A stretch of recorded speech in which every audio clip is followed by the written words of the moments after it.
Well, hello everyone, and welcome to the Alpha Anywhere demo and Q&A webcast. I'm Dave McCormick, VP of Product Management here at Alpha Software. Joining me today, and almost didn't join me today, Dion McCormick, no relation, our lead solutions engineer. Dion is down in the frozen tundra, that is Texas. And I got a call from him, not long ago, maybe an hour ago, saying, hey, Dave, I don't have power or internet. That might be a problem for the webinar. But anyway, he put on his coat and he ventured out into the neighborhood and he found a friend who let him in and has powered internet. So he is joining us from there. Sort of added a little excitement. Also joining us today, Sarah Mitchell, head of our documentation department. And she'll be here to help us answer any questions that you may have. And in the meantime, let's get started. Hello, Dion, are you there? Yes, how's my audio coming through okay? Your audio is coming through great, thank you.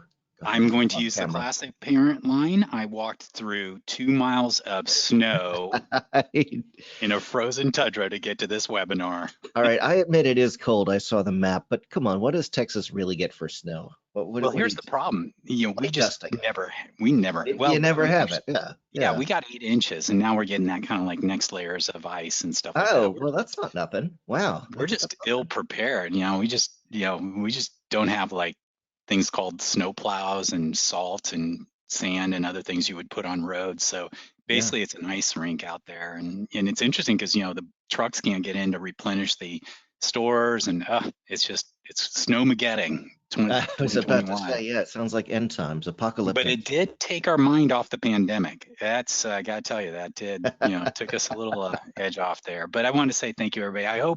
I mean, it doesn't just affect Texas. I know there's a lot of people in the Midwest, and we hope you're all safe and sound and doing okay, and stay safe, stay off the roads, and this will pass. So hopefully by, say, Friday, it'll start to get back a little bit to normal. We'll start to see some warmer things. But just to I took a selfie on the way over just to make sure everybody kind of knew what it looked like in the environment. So that's, kind of slipped and fell, but I did get out of that snow drift. So we're back online from there. So again, thank you everybody for taking the time to visit with us, even when it's crazy out there. For those who can't make it, we'll obviously re-record these and they'll be on our YouTube channel shortly. So you'll be able to recapture that. And we're here for you for your questions. So please absolutely go to the Q&A area of the webinar control panel, put in your questions, and we'll do everything in our power to answer those questions. Today, I want to kind of focus on a really cool new feature, but kind of take it up a notch and talk a little bit. It's a UI topic, so it's about the user interface, and it's a really new feature. I'm very excited. It's very new, it's pre-release, but it shows great promise, and I think you're going to find it's going to be huge. And it's around image management. So basically you have, and actually let me put this here, Image Mag and online tools. I was just finishing that up as we go from here. New feature, so I'll actually do it live there. So there have really been 3 kind of ways you can do image manipulation with Alpha. There are online tools that you can use, basically APIs. I want to show you that because it's very intriguing. It has a couple other really cool advantages for your web-based systems there. There's also ImageMagick that's been part of the Alpha ecosystem for some time that also is available. And now we have this new feature. So I'm going to kind of go through each of these different topics. And the goal of this is to show you how, we live in a very visual world. And what we want to be able to do is to manipulate images to change their dimensions, reduce their size, change their shape, and make our websites and our environments faster to load, faster to implement, and look really great. And so you really will be, as you move along, initially you're working with lists and grids and other kind of core technologies, but as you start to kind of flesh out your application and improve the look and feel and add little pizzazz in there, which I know everybody likes to do, then you start running into the need to do some image work and also the need to do that image work online and dynamically, meaning that, obviously you can buy Photoshop, you can buy many tools out there, do image manipulation before the fact, upload them into your project and then use them. But if you want to do things on the fly, there are a whole set of tools that will allow you to do that, which are really handy, especially if you're trying to reduce the size of systems on your servers and things like that. So first, I'm going to cover online tools, and I'm going to cover one that in particular that I use, which is pretty cool, and it's called ImageIX. Really neat. It's a service. Most of these are services that you need to pay for. And what it allows you to do is, what's really cool about it, it actually has two features that are really neat. One is that it actually is a cloud, a CDN, the ability to host your images for you. So therefore, when your website comes up, instead of getting the image from the Alpha server, it actually punches out and gets it from their network, and they've distributed your images across thousands of servers, so you get really fast response time. So first and foremost, they give you the ability to deploy and put images out there very quickly and reduce demands on your servers. But this one's really cool because they have what's called a simple API, where when you create an image on your site, you can see it doing right here. You can give it some parameters, and on the fly, their server will manipulate that image and then deliver it to you. So it not only delivers the image very quickly, but you'll see there's Snowshoe. Now he's saying, okay, do a compression, change the width and height, do a cropping, add an ellipse, and they do that on your server. So the image, the original image stays the same, but they manipulate it and then serve up this manipulated image right to your server, right to the user's browser. So nothing goes through the Alpha environment. So I like to share with that. And again, the pricing is very reasonable. I mean, especially for lower demand kind of scenarios, but it's a very rich API. You know, it's a CDN and an API. They have really good documentation. There are 100 different manipulations you can make to images. And what's great is that, you know, basically it can hook to things like S3. So if you have images set up on S3, they'll grab them automatically. So pretty cool technology. So check that out. And again, it's just simple, easy to use, and a nice way to do it. But again, separate service, have to set up, manage, pay for it, other kind of things like that. So that may not be something that you want to go. Now, we have a second option, which is the ImageMagick object. Now, ImageMagick has been, and I believe I've spelled that correctly. Let me actually go back over here and let me search for ImageMagick. I think I did it right. Yeah. So ImageMagick is a tool that's been around for a long, long time. I mean, you can even see from their website has a little feel, but it's extremely powerful. Basically, it is an image manipulation tool that allows you to do all these different things: size them, reduce them, change them from one format to another, flip them, mirror, rotate, etc. So essentially, kind of what I showed from an online tool, you can use ImageMagick, and they have a command line that allows you to work with that. And actually Alpha, they have a free version, they ship with it, and Alpha ships with it. And in fact, very cool, is we have a built-in function called A5_run ImageMagick command function. And this command is very simple. Basically, you give it a file in, you tell it where to go out, and then you give it a ImageMagick command that then will trigger it. So we kind of gave a real simple wrapper around the ImageMagick tool that's embedded in Alpha. So this is really cool. So what an example of this is, let's say you're hosting a site and you have customers that will upload images, and they're going to upload a bunch of images, and you go like, you don't know exactly, you know, some of these could be large images, and you're like, you know, two things. One is I don't need massive images. I don't need the originals. Maybe I do, maybe I don't. Secondly is I really want to mostly show thumbnails of these images. So what you can do, which is kind of cool, is when they upload the image, you can then post-process it using this command to create a thumbnail image and store it. So now you have a pre-made thumbnail image along with your original image, and you could have also have reduced the size of that original image for storage.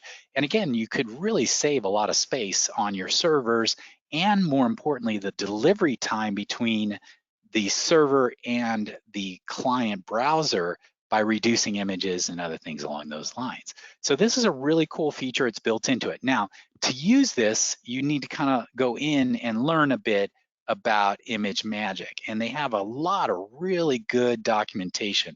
They essentially have a whole bunch of examples that show you how to do basic things. Let me go in here, like convert and modify, and you can see it's pretty heavy duty, but they have these little commands that say like convert rows, this to this to this.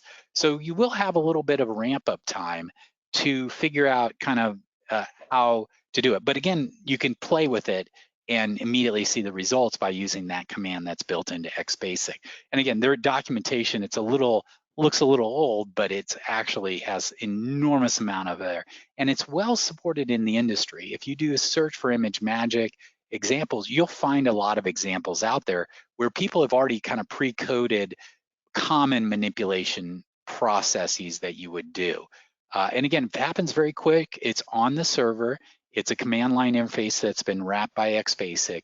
And so this stuff goes boom, boom, boom, and happens really quickly, and then all on the server. So you can say, okay, create those thumbnails. Those thumbnails gets generated in a very short period of time, and then you can immediately reuse that in displaying the user interface or other things that are associated with that. So that's called ImageMagick. So again, option one is you could use a third-party CDN image manipulation site. This is only one example. There's a bunch of other ones there. You can also use the cool built-in ImageMagick functionality. This is more for batch processing and doing other things like that, maybe on file upload, or maybe you get a bunch of images dumped to a drive every night from another system, like maybe they're snapshots from security cams or something like that, and you want to manipulate them and crank them out. It really is super fast and happens. It's a very optimized library, so it just lightning fast kind of capability from there.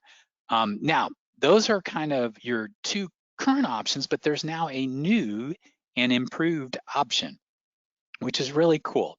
And I'm going to go ahead and open up here. I'm going to go to the pre-release notes. It's part of the pre-release. It's not been released yet, but it's called Advanced Image Styling. And I'm very excited about this because I traditionally would do a lot of stuff with ImageMagick and then reuse that for doing manipulations.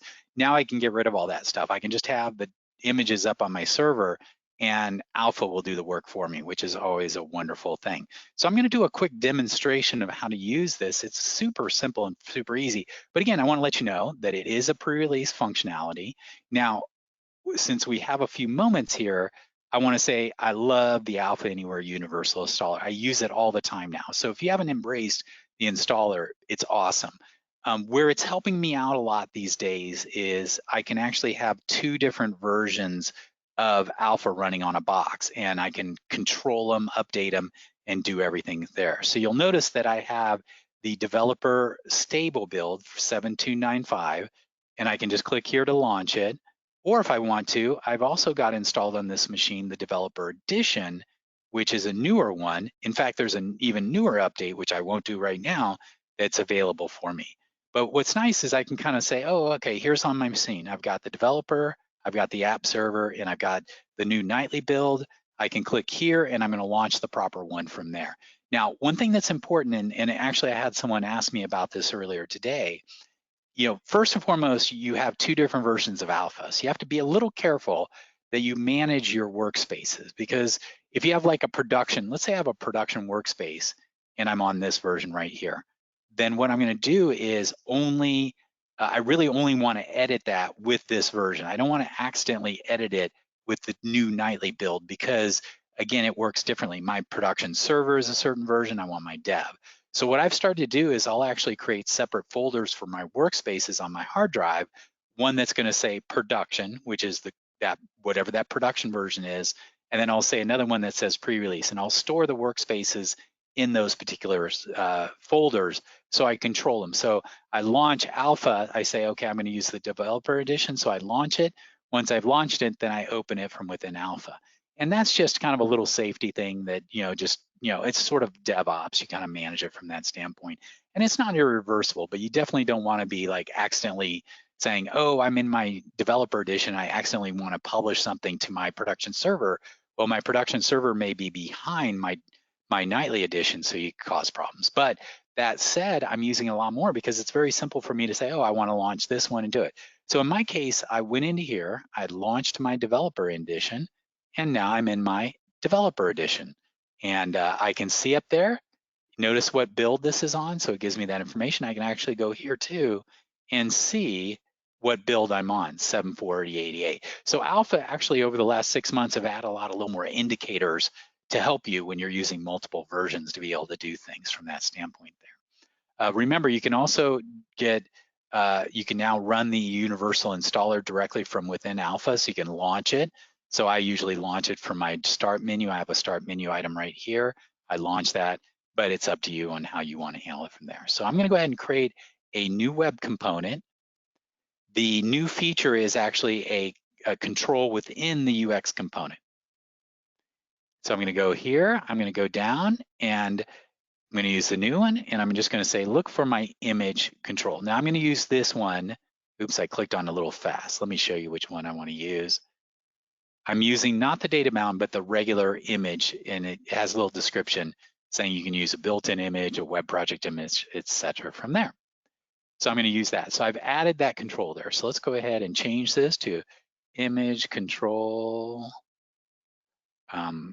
demo UX. Okay, dynamite. Now I have gone ahead and I've already uploaded a couple images into my project. So I've already gone ahead and added these images in their raw formats into my project. And now what I'm going to do is what I want to do is present one of those images in my project. So I'm just going to go in here, the standard static control, I'm sure everybody's used them. I'm going to go here, select image name. Now I have an option to do SVG, CSS, etc. But I actually want to use an image that's right inside of my project. So I'm just going to go ahead and click select here from my web project file. So you notice I can do it from the style of the web project folder. Now I've got a little preview here where I can preview the different images. So let's go ahead and use that one for fun. Actually, let's use this one for fun. Now, immediately I can change the size. There have always been this sort of element of being able to modify it a little bit within the system, but it was very limited. It was just changing the size. And I could also change how it displays it, whether it stretches it, if it does an absolute or best fit. I'll just use absolute, which just says just insert the image into my page as it shows right there. So I'll click there, I'll save this, we'll do a working preview. So this is a very recent picture. We usually don't see snow around the state capitol. There's in Austin, the state capitol there. So it's a pretty wild situation there. So it works great. Hey, I've got an image. I dropped it in my project. I'm good to go. I could resize it, do some other things, but I want to make it actually more interesting. So I'm going to go back to design. I'm going to go over here, and you'll notice that they have a new property here called Advanced Image Display Options. So I'm going to go and select that. And you can see, oh, interesting. They have some different ways to do this. So let's say I want to crop it. Now, there's a few of them that are in there now, but more are coming. So that's going to be exciting. So let me just do a square. And then I can give it the size. Let's say I want it to be 300 pixel square. And by the way, square is becoming very, very important because on mobile devices, they look really nice. Many mobile apps are going to square photos. It just seems to be appealing for people. So now what I've done is I popped through that a little quick, but I selected that I wanted to crop the image. I told it what kind of crop, and then I said what kind of size. So I'll go ahead and do this. Go in my working preview, and voila. Check it out. I have a nice image. It's square. It has a nice border around it, including this border, and it has this shadow to kind of lift it off the page. So already with actually no work at all, I have a much better image. Now compare that to saying, oh, okay, if I wanted to do the same thing, I could easily do that, like, upload it to that image, write my little command to say how I wanted to present. That could work there. Or I could go ahead and run an ImageMagick to pre-create this, have it in my project, and show it from there. But the cool thing about this is dynamic and online, meaning that it's doing it on the fly. It's using some background CSS tricks and other things like that. Now, the thing I like the most is this feature. So I've done crop type square, but let's do a circle, and let's look at that. This is really powerful. I mean, if you've looked at any profile page, you'll see that usually you upload a person's picture and then you insert it in a nice profile image and display it. It just looks nicer. It gives that feel for it. And notice how it also gives that a feeling of it's lifting off the page. So it's done the little border for us, and it's done the shadowing to give it something looking really good. And you can play with this. You can say, you know what, that border's a little bit small. So let's put a 20 border. And I can go in there, I can do working preview. And you see, I have a much more solid border. You can go in here and say, you know what, that border, it's kind of boring. So right now the border color is FFF, so I can select it and I can say, you know what, I kind of want a red border. And you can see in a moment, it immediately renders it on the fly with a nice border. You can adjust that to your heart's desire. We can change the size of this. So for instance, I can say, you know what, that's a little big, so I'm gonna go to 200. Oops. Click OK. Do a working preview. And you can see it's a little nicer there. So a lot of really different options you have that are available. You can play with it. And it's really fun and easy. And now you don't have to do a lot of pre-work, pre-processing, post-work, whatever. You can kind of just do this stuff on the fly, tweak it and adjust it. And immediately your apps are going to look a lot nicer. So cool. That is kind of there.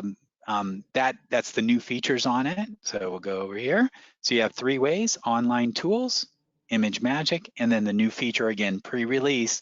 And it, limited. It does, some very nice things, the square and the crop. But I anticipate down the road we'll be enhancing that with further manipulations that most people need and want to increase the sort of the visual aspects of their application. Very cool. So one question, it looks like we might actually handle this, is how do you center the picture in the crop? Let's say you wanted to put that Capitol building just smack dab center, gotcha. The spire of it pointing to the middle of it. I believe what we do is it's like an offset or something, vertical at least. Horizontal alignment. But what you can do is actually go into the image here. That's a good question. I'd have to research that. But you're right, it's kind of off center, so you'd want to slide it over from there. Let's see, do we have any manipulations in here? Circle, as border, border shadow. So it looks like the vertical offset might change it up and down wise, maybe for the image. Who knows what that one is? Not sure. Now, I did notice, let's go ahead and do this real quick. Let me go ahead and add another image. And what I can do is when I select the image, and I'm not sure if they're, let's just try this out. We'll grab Jack there. And oops, let me select that actually.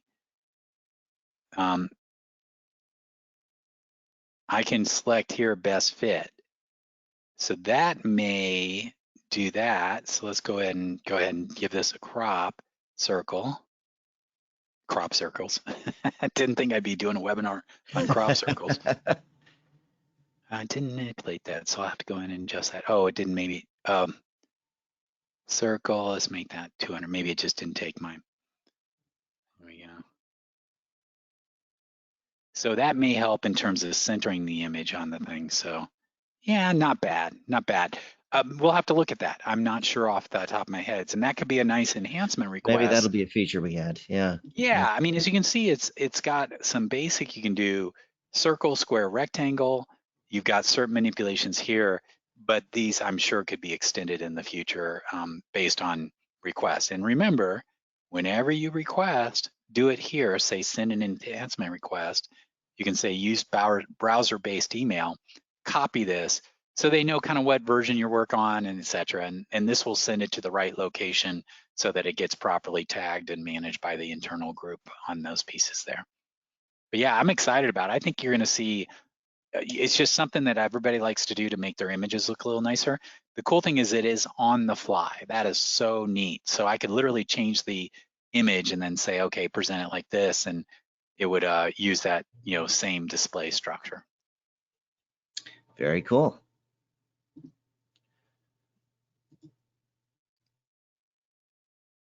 Cool. So that's what I had as far as. Also, yeah, there was just a quick question. We don't have a lot of questions, so now would be, first of all, now would be a great time to enter any questions you might have into the GoToWebinar control panel, because if the webinar ends, that means Dion has to go back out into the cold. So I think he wants to. Don't make me leave. Don't make me leave. I have high speed. Just don't make him leave. Just ask him anything. So that's the first point. The second thing is also, would you happen to have a link to that online service you were talking about at the beginning. Oh, That looks pretty cool. yeah, it's really neat. The real cool thing about this that we'll do is the CDN. So therefore, IMGIX. Neat. Okay. yeah, So and it's the I it's the guess hosting and the manipulation all in one, all because it in looks one. like it's And also a neat. yeah, and basically what you do is so they give you a URL for the image, and then in the URL, you just put query parameters. Huh. You can just see it looks like query, and then it pre-processes it, then delivers the image that's been pre-processed, and they do it on their servers, which are insanely fast. So it's like Imagine, yeah. instantaneous. So yeah, it's really, really handy and kind of cool, fun. And I like their documentation. They have very good documentation to talk about all the different features and capabilities there. Wow, that's So cool. Yeah. yeah. And optimization is important because the other cool thing about it, it will perform like a standard optimization on all of your images. So they all get served up essentially the same.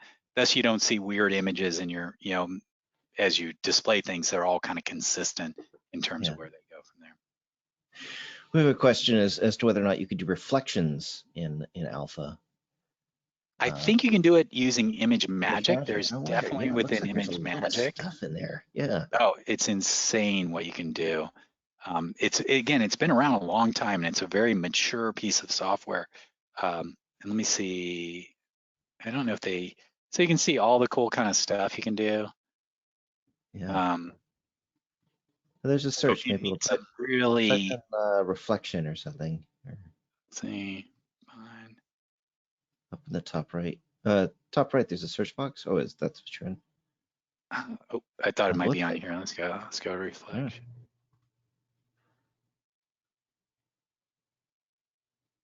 I don't know. I don't know. That looks like web results. That doesn't even look like I'm on their site. Oh man, they used cool they used one of those cheap web search boxes. Yeah. Exactly. Yeah. And then they get like $1. They get like 1/100th of a cent every time some idiot like me does a search on it.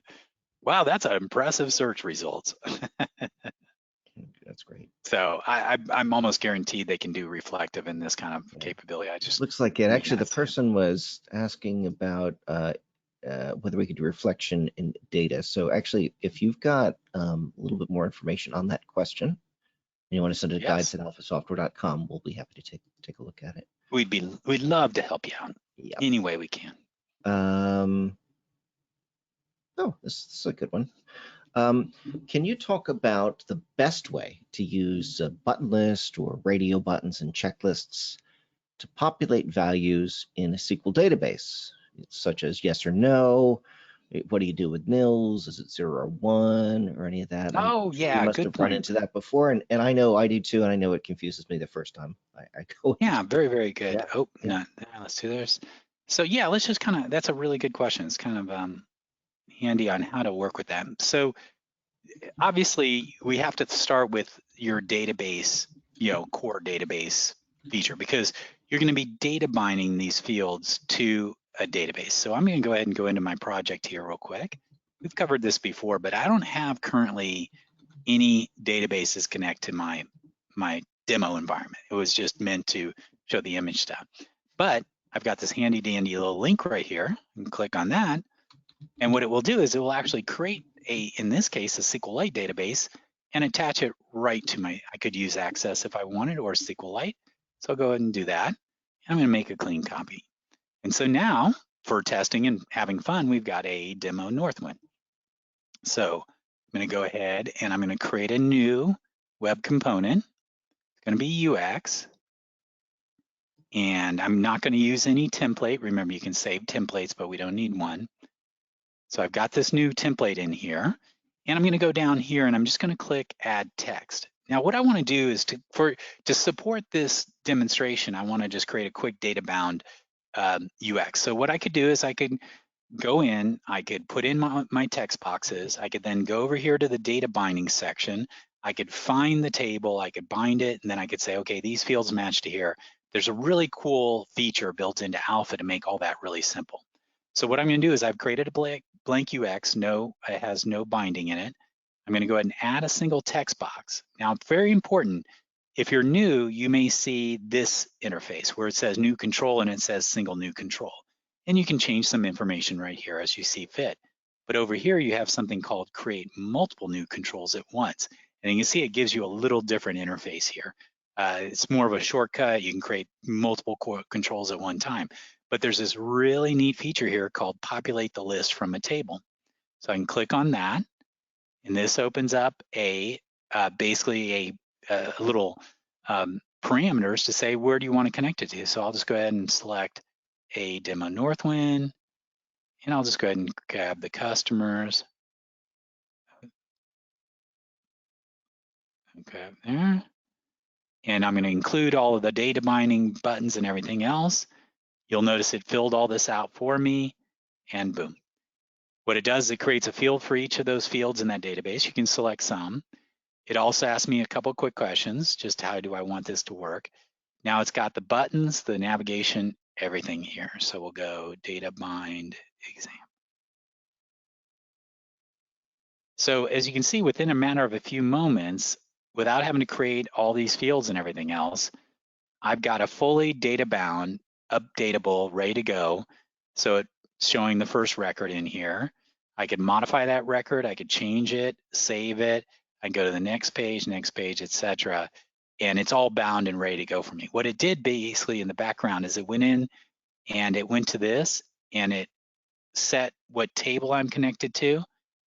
And it also went through and created fields for each of my table columns and connected them all together, set updatable. So the cool thing is now I can just work on enhancing that, putting into columns and cleaning it up from there. Now back to the question of that. So you'll notice when I click on one of these things, I'm going to go down here and you'll see that when you go to the end of the properties, you see your data mining. Very important. First, it's telling you what table. Now, remember, UX can actually connect to multiple tables. It's pretty neat. You can do parent-child and a whole bunch of more powerful things there.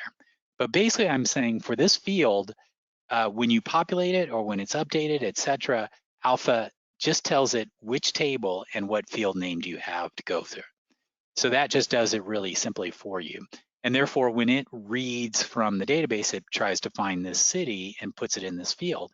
Conversely, when you update that field and you save it, it says, oh, I'm going to create an update statement. I'm going to take whatever's in that field and take it and put it in this city field in the database from there. So that's kind of your mapping between your user interface and the database here. Now, a couple other things that are really cool here and why I wanted to start with this is that one. So if you don't check that, it's going to store in the database a string, an empty string, basically. In this case, it's a character field, so it's going to store an empty string. But if you enable that, it will actually store a null in that field if it has not been filled out. And that's usually where you want to go. You know, it's really, null means there's just been no value for that field. And so from a database standpoint, it's probably a better way to go to store nulls when people have never stored that information, because maybe it's a data field and it should be blank sometimes. How do you know if they've actually filled it out kind of scenario? So this allows you to control that behavior here, null and blank. And this could be very important because you may be writing things into that field and then you have other queries that are saying like, give me all the null values for that particular column.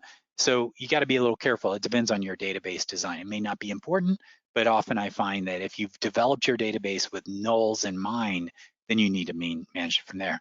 We also have a newer feature, which is really cool. And again, this only works with SQL tables, but you could actually encrypt the data. So it will actually encrypt and decrypt the data on the fly. So actually, when you look at the data in the database table, the data is encrypted. And that's really cool for financial and HIPAA and other people like that who want this private information. Let's say it's a social security number or it's something else. So Alpha will take care of decrypting the data once it comes out of the database. So it'll say, hey, give me that row. Then it says, oh, this column's encrypted. It'll decrypt it and then show it to the user. If they modify it or do anything and save it, then it will encrypt it and then send it back into the database so it's encrypted from that standpoint there. So that's a really cool feature, especially if you're concerned about security of these kind of things here. Like, you have personal PIL or something? Personal identification information. Identifiable information. Yeah. There are rules, there's legal issues. So we added that to be able to support people who have to deal with that kind of information. Now, one thing I highly recommend, just this as an aside, but if you're going to do any kind of financial stuff, I would highly suggest go get Stripe, go get PayPal, get some else. They manage all of the handling and managing that. Like, let's say you're taking a credit card and you're going to rebill it, every month for a subscription or something like that. You obviously could rebuild that in Alpha, no problem at all. There's lots of capabilities to do that, and the APIs are out there.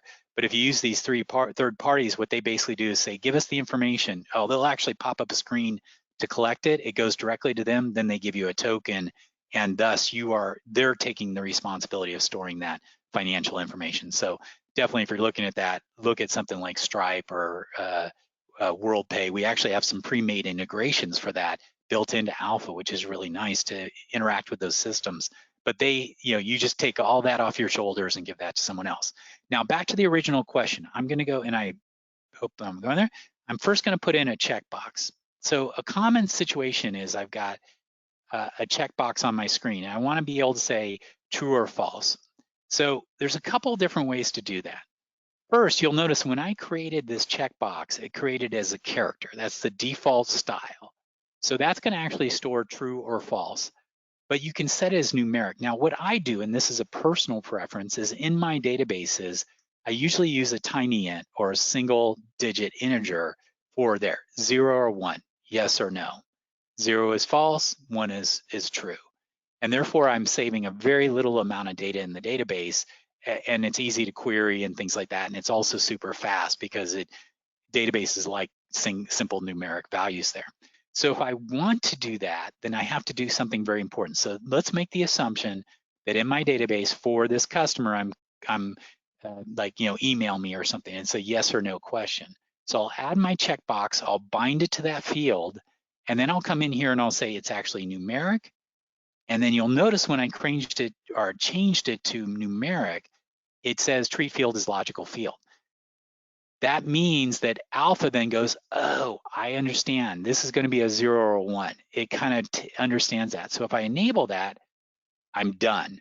What will happen is when the person checks this, Alpha will go, that's a 1. It then tries to store a 1 in that column, and everything works great. If it's unchecked, it then says, oh, I'm going to store a 0, and it stores a 0 in there. So definitely, it's really up to you. You could use character fields, and then you could be saved as a true or a false. That could be done in here. But I tend to use the numerics just because it's fast and it's simple and it's very understandable, and also Alpha has this nice little field. And if I want to set it to a default value, let's say I want it to be checked, I'll say default value of 1. If I want it to be unchecked, I would make it 0 there. Now, if you have another type of control here, so let's go ahead and add another type of control. And I'm going to do let's do a checkbox. Let's do another one, check 2. And then I'm going to do this. I'm going to make it scroll down here. I'm going to make it as a button list. And I'm going to take my choices in here. Oops, I hit the wrong thing here. Choices here. I'm just going to do choice 1, choice 2, choice 3. Okay.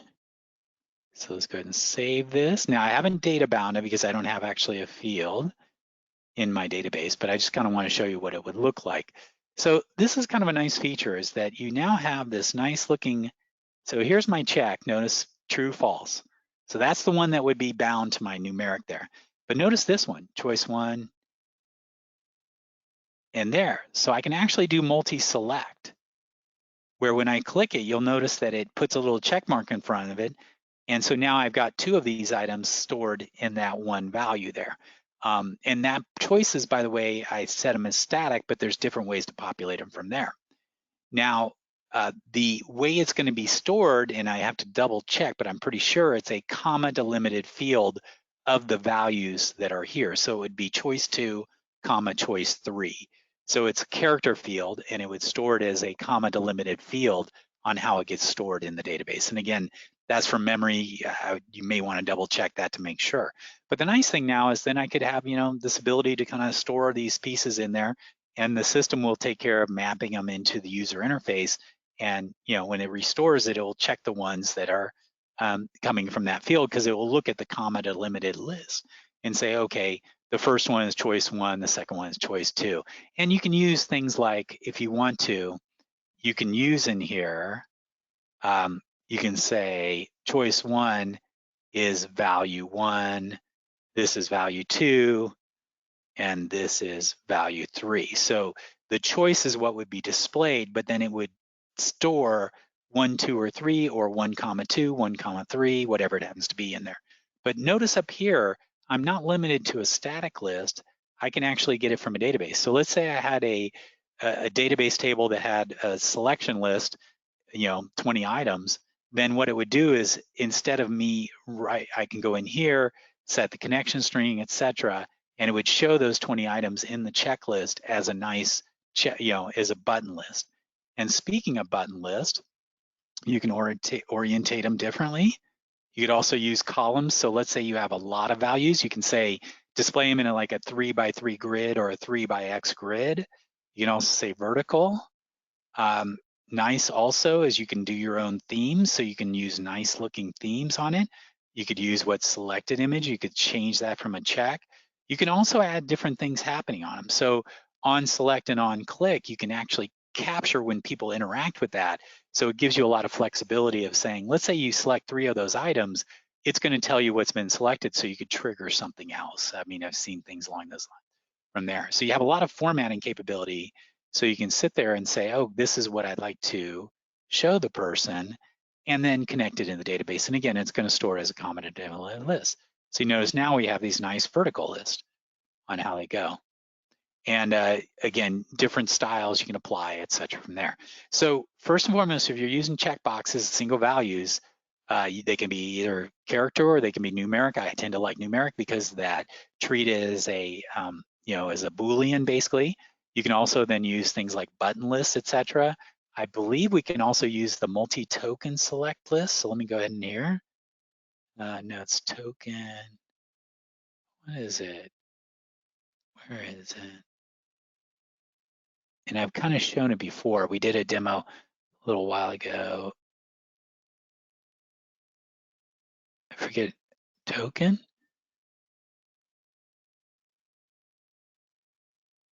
Select? Yep, I can't find it. Let's see, I'll look in, I think it was on there. Oh, sorry, give me one moment here. Data controls. It isn't one of the more controls, is it? I think it's, yeah, I think there it is, multi-select tokens. So I'll just throw that in there and show you what it looks like. This one's very similar, is that you can get multi-select things, and I believe if you data bind this control, it will store it as a comma delimited list. I'm trying to say, no, this doesn't, it shouldn't have a data binding. Let's see, maybe it's in here, we do the control properties. I'd have to play with this one a little bit. Again, you can do some similar, but then it has that kind of cool combination of tokens with looking up, like, from a drop-down box, really, really handy tool from there. But I wonder, I think it is data bound. It's under data controls. So yeah, it is data bound. So I can update it, and then it stores it as a comma delimited list in the table. So that's, I kind of, hopefully that covers it enough to give you a little pointer on where to go to implement these kind of capabilities. Very, very cool. Thanks. So we have a couple of other sort of really interesting questions here. You were talking about, for example, using ImageMagick to do thumbnails. So this is a question, not how to do that, but using thumbnails in your project along with S3. So here we go. I'll start from the beginning. Okay. When uploading an image to S3 using the JavaScript action, okay, is there a way to grab that file address or some reference to that picture so that you can use the XBasic server to create a thumbnail of it and save it to a database? So maybe S3 is where you're going to keep the original file, but you want to have a thumbnail of that file that maybe you could put in a database. And the question is, can you trap in that JavaScript action a place Yes. to run that code? Now, I highly recommend when you're using this, you use the drag and drop area. This is a newer function. There's actually you can create a button and an action JavaScript. So let me show you both of them just so you have the feel for that. So let's go ahead and add a button here. So I can have a button here. I think I hit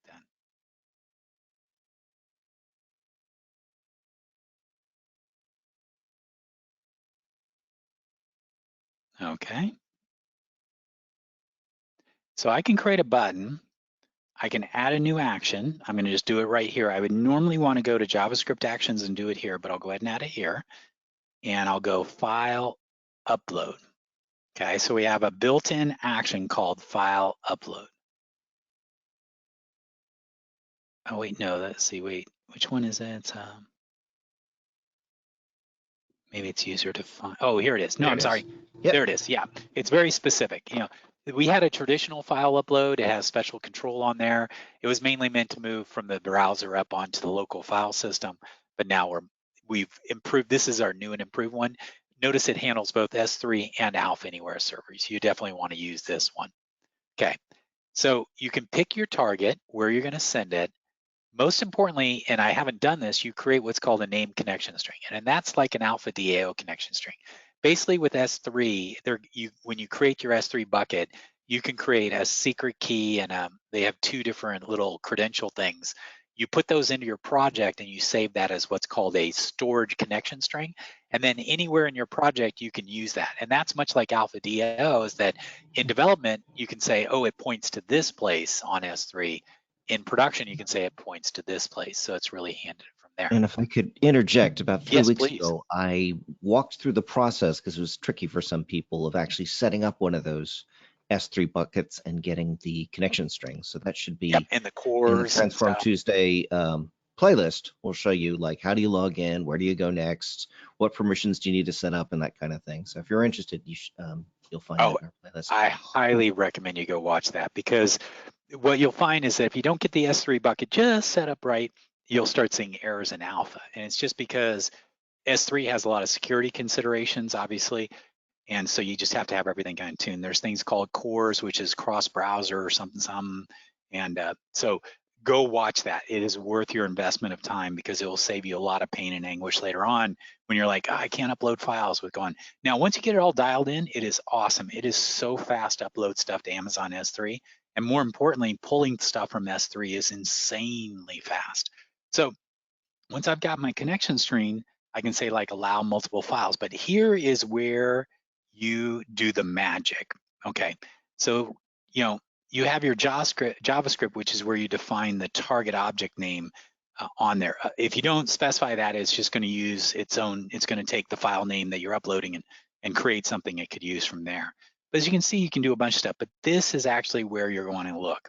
So after Alpha, what's going to happen is when you present this, it's going to present a little box, and then you could drag files into that box, which is really cool.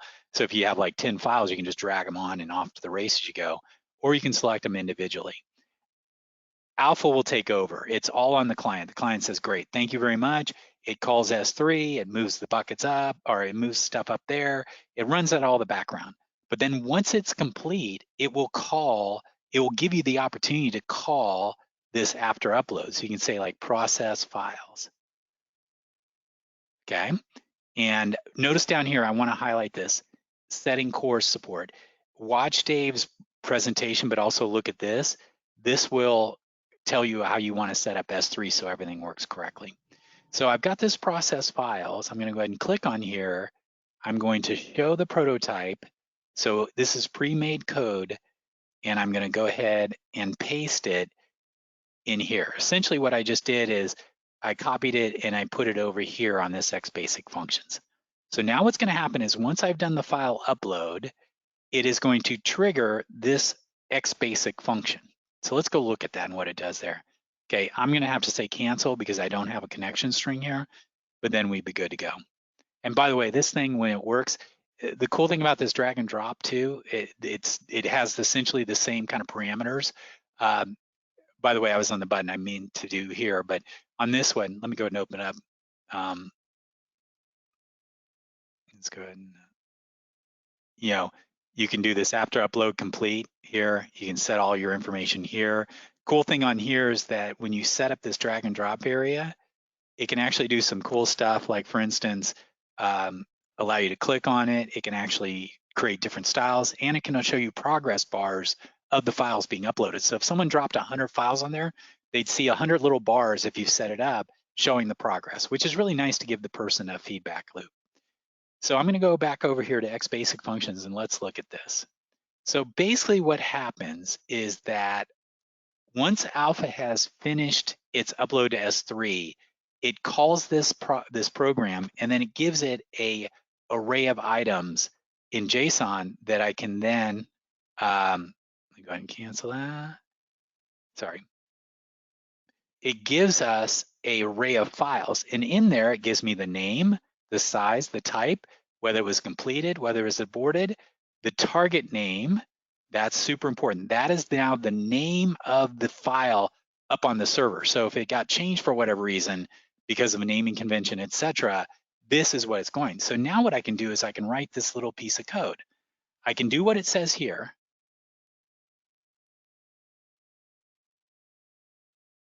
And now I can say for each file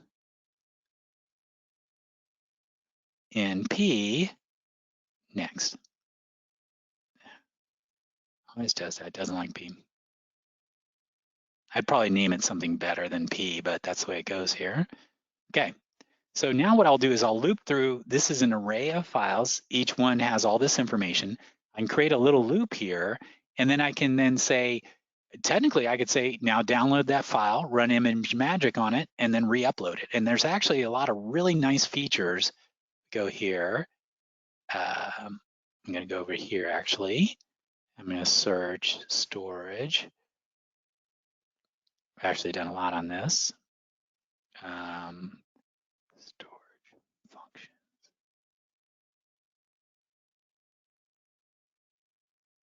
I think it's on here. Yeah, there's a whole bunch of cool little XBasic functions for working with S3.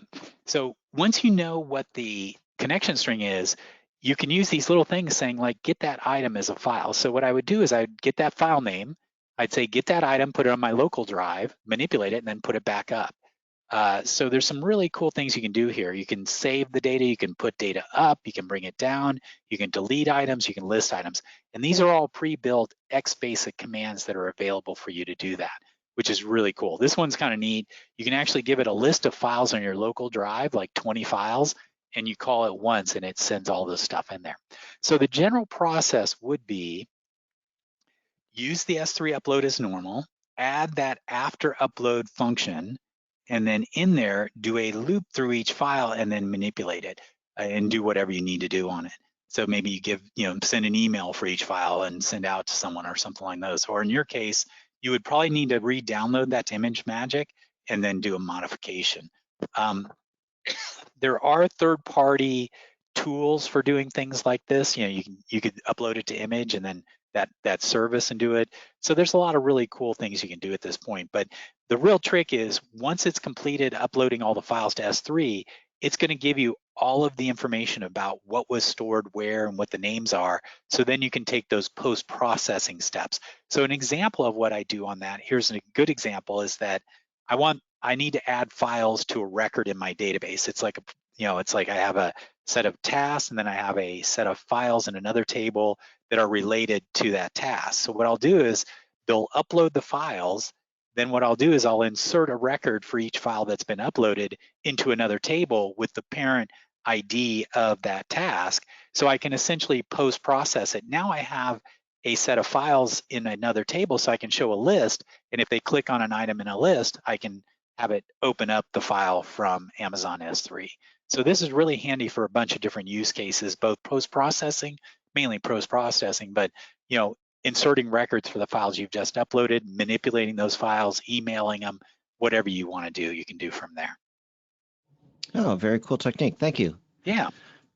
Okay, so back to a question about button lists. So Yes. let's say you created a button list. It's not a multi-select kind, it's a regular kind. So I guess we would almost refer to that almost like radio buttons, I guess. The question is, once you select one, right, and you go say and select another one, it unselects the first one. You've selected the second one. It's pretty cool. But let's say you didn't mean to select any of them. How do you change your mind and select none when you're done, or do you make that an option? Oh, good point. Um, yeah, it's like, I wonder if there's a command to do like an unselect all. I wonder if you could set the value. Let me just try this real quick. Okay. Mhm. So I'm going to add a button in here. And I'm going to call this clear.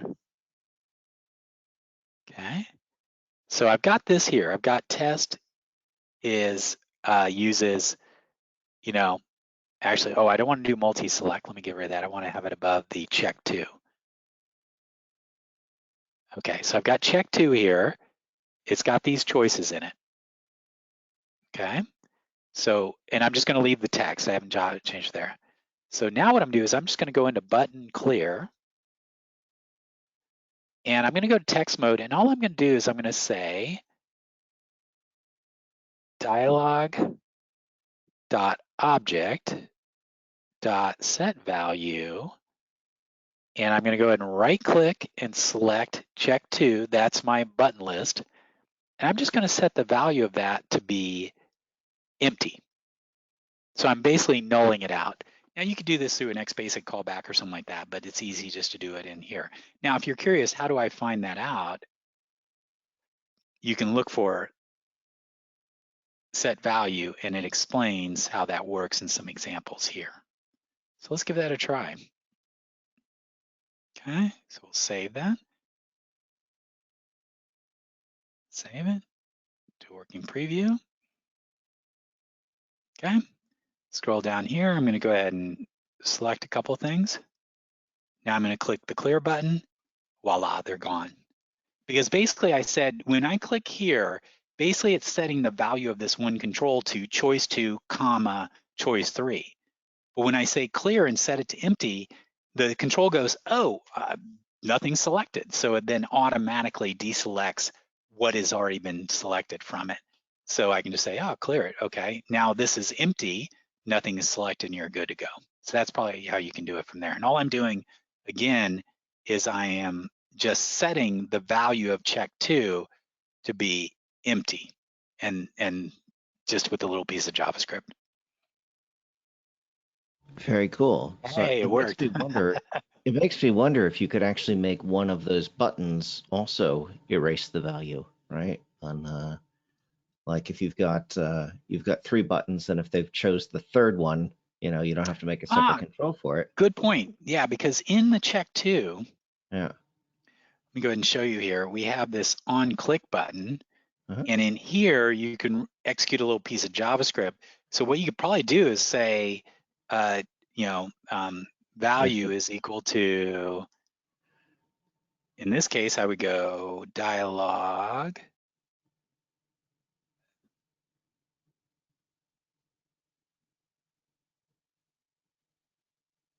dot get value, and then it's going to be check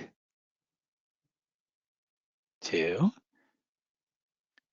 Then I could just look at that value. It would give me those comment in the list. I could look at them and say, oh, if this one is in there, then emit this. So you're absolutely right. You could actually have it on the fly, do it in that list. Like you'd have none. Create a none option. Yeah, exactly. Yeah, create a none. And actually, the trick with that is when you click the none, you would want to tell it to zero out the value, because otherwise, that's how you would have to do it. Good idea. Awesome. Hey, Dan, thank you very much. Yeah. Thanks for presenting and all that. I'm glad you made it.